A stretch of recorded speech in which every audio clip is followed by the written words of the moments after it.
So the Harrison Butker controversy has kind of exploded beyond the scope we ever expected it to. And now Jason Kelce has put in his 2 cents. And it's because he was responding to a troll referencing that his wife is a stay-at-home mom. They called her a homemaker. And homemaker is now a slur. You are not allowed to call a woman that. It is very degrading and dehumanizing. You might as well be calling her a slave if you call her a homemaker. So, of course, Jason Kelce had to defend his wife's honor in response to this troll. So he put up this clip from their podcast. The Kelce brothers have a podcast, and this person said, "Your wife is a homemaker, but you can't support Butker, and your wife is a homemaker whose home is a mess. Sorry, but it's dirty and messy on television. Seems you're a bit hypocritical. Y'all are going to be left with nothing but Swifties. You just ruined your gig. It's a shame."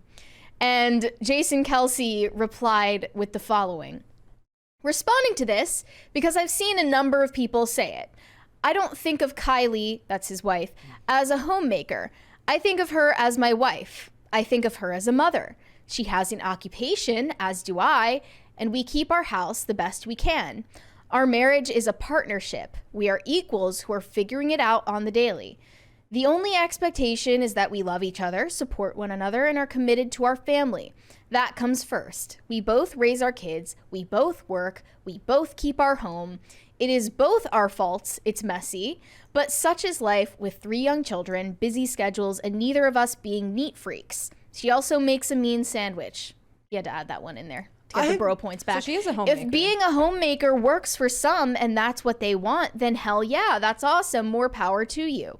I want to be clear, I'm not downplaying that at all, but that is not our family dynamic. There was, I have no problem with his response whatsoever. What it is I think there's still this kind of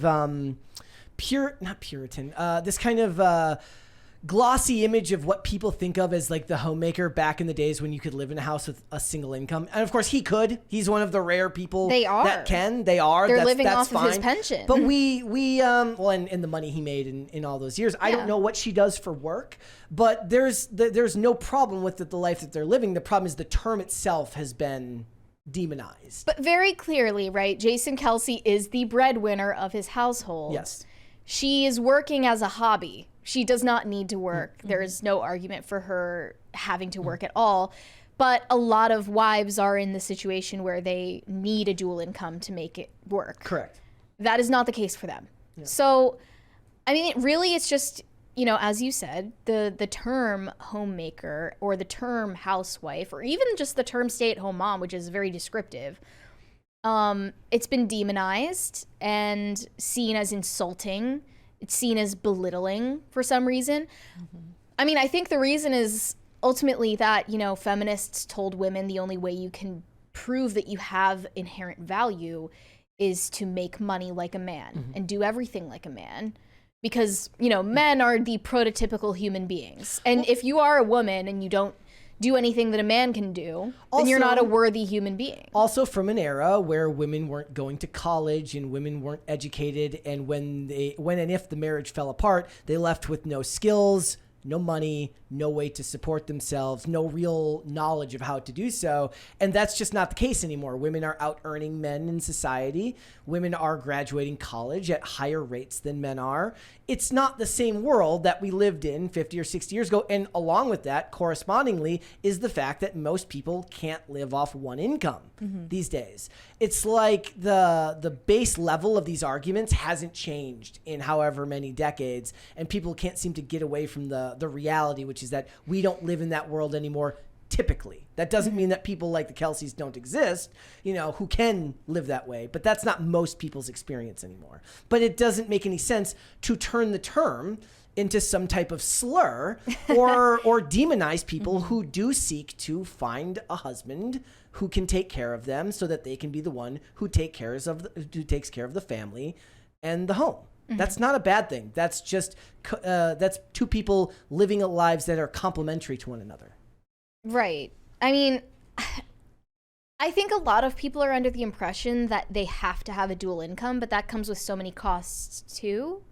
Like, you need to have multiple cars for that to happen, and you need to make sure your kids have a daycare or whatever. I saw this story. You need to make sure that you have babysitters, nannies. You need to pay for private school if you don't want to send them to public school. I saw a story today that like a kid at like the company KinderCare, it's like a daycare center, it's all over the country, tested positive for cocaine after being at one of their facilities. So you're gonna send your kid out to daycare and he's gonna come home with a crack habit, and that's a problem. Yeah, I saw this video recently of this guy who said he has worked at a daycare center for a long time, and he sees parents drop their kids off at 6 a.m. and come back at like 11 p.m. when they close. Oh gosh. Like daily. And it's like, why are you even a parent then if you're not going to do your job as a parent? Yeah. I don't get that at all. I would rather take the psychotic. income cut and be a parent. Yeah, I mean, it just depends on what sacrifices you're willing or able to make. But, again, Jason Kelce is very exceptional in that he doesn't need to make any sacrifices for his family dynamic to be this way. I feel like this is the power of buzzwords. It's like yeah. I feel like agree. it's like he would have no problem if you describe the things, but does have a problem because the term carries weight. He's like, oh, don't associate me with that Harrison Butker guy. He's problematic, and he thinks that women are supposed to be in the home, but just ignoring the fact that my wife is also a stay-at-home mom and loves her lifestyle as a stay-at-home mom. But, he has to draw a line in the sand between Socially, unproblematic Jason Kelce and problematic Harrison Butker. That's what he's doing. He's and to his detriment, like society forces you to have an opinion now, like because he's 6 degrees of Kevin Bacon away from Harrison Butker now, because he's the brother of a teammate, right? Like it's not like they're even friends or know each other. He just knows a guy who knows a guy. Yeah, and therefore he has to have an opinion, and he's only allowed to have one opinion, even if he disagrees. Which there's no indication that he does. Do you think it's a cope? Because he's like, yeah, my wife is home all day, and the house is still dirty. Yeah, it's like, what is she really doing anyway? Well, he said she has a job. She does have a job? Well, he says she has an occupation, as do I. Her Instagram links to like something from Dove. So maybe she works for Dove. She just does I don't know what she does. Brand deals she could be doing brand deals. I don't know. But the point is like we don't live in the world of the 50s and 60s, and your role at home is very, very different now than it was back then. You're leaving money on the table if she can't make some money off the social medias for you. Yeah, it's true. It's true. What you doing? You're not capitalizing on all your assets. But then it's like, it's confusing because if you guys are both working and you're as rich as Jason Kelce is, just get a housekeeper. Like, is that also a buzzword you're not allowed to use now? Super cheap. Maybe the idea is that, like, look, I don't mind living in a slightly messy home, but I do mind the idea of a stranger or somebody I don't know that well spending a lot of time around my house. Like, there is nothing wrong with not needing your home to be, like, completely clean all the time. It was kind of dumb that they commented that. Right, I bet the heckler doesn't have kids because you would need to hire a housekeeper to follow those children around for life. I actually tend to be like one of those people when I see when you see the 23-year-old female influencers that live in these just cold, vapid, condos and really nice high rises. That's not realistic. That's not something a family lives in. Mm-hmm. The house of a family is in constant chaos and constantly being cleaned, and that's the battle. No matter how much you clean, it always needs more cleaning. The idea that the home is going to look perfect screams fake to me, not like that of a real family. Yeah. It's it's kind of like if you watch the Kardashians or something, everything looks spick and That's span exactly perfect. what I'm saying. It is not real. Spick and span. I like that. Candace Owens also replied to Jason Kelce in this exchange. She said, your wife is in fact a homemaker. You just don't like the label because you've been brainwashed by radical feminists like the one your brother is dating to believe it's a dirty word that implies inequality. It doesn't. Men and women are different. Those differences work together to form a happy family.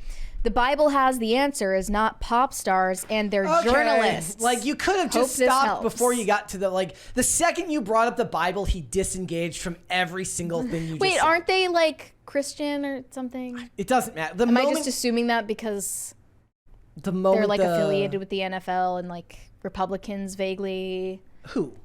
like Jason Kelce looks I don't think Republican. No, Are he they doesn't. religious at No, all? they look like middle class people that haven't thought about religion in 20 years. Like no, like and here's the thing: even if they were, the moment you brought up religion, he's like, "You're a nutcase. Leave me alone." But like, I don't even know if this means he was brainwashed by radical feminists. I think that he's just lived in a feminist world for his entire life. Yeah. That's not really. It's not brainwashed as much as brainwashing. that's just his world. Yeah. It's not your world. You're not supposed in a society 30 years ago, you two would never interact. Most ever. stay-at-home moms out there, you know, just living their lives in society, also don't think that they're taking some kind of anti-feminist stand. Yeah. They don't, you know, make it into an ideology. It's just their life. People really don't realize that until the internet came around, you didn't constantly have disagreements with people who lived vastly different lifestyles to you. You went to work with people in your same income bracket. You went home to a neighborhood with people who, for the most part, either made similar amounts of money to you and shared the same values as you. The most you fought about was once a year you fought with your family about politics at Thanksgiving when somebody got drunk, and you didn't really get into arguments unless it was at a bar. Okay? That was the extent of human beings disagreeing. It's really kind of still the same way in the real world. If people believe that just suddenly 30 years ago, a faceless person being able to just dunk on you for your most closely held beliefs hasn't had an effect on society's ability to get along, they're wrong. I can't believe he responded. Like, he's acting like he called his wife a home wrecker. Yeah, it is wild that he felt that offended by it. And he kind of leaned into it anyway. He agreed with the heckler or whoever the troll was by being like, yeah, you're right. She's not a homemaker. It's like, yeah, that's the point. In the chat, Saraif23 says the demon in Brett doesn't like the mention of God's word. I am merely... The demon in Brett? Oh my goodness. Be gone. That's kind of dope, so thank you. But Enemy! You are my enemy! But the point I see you, enemy! the point that I'm making is that in a drinking your children's blood. you have to like you can't just casually drop that into a conversation. Well, no, it's a tweet though. It's not meant to liken to a conversation. I mean, you are my enemy. Calling a conversation on Twitter, you know, an actual conversation, it's like I think I saw someone say it's like slamming your dick into a car door repeatedly and calling it sex. Thanks for watching. Listen to full episodes of Pop Culture Crisis on Spotify. Keep up with us on social media and make sure you subscribe and ring that bell so you never miss the show. Bye, guys.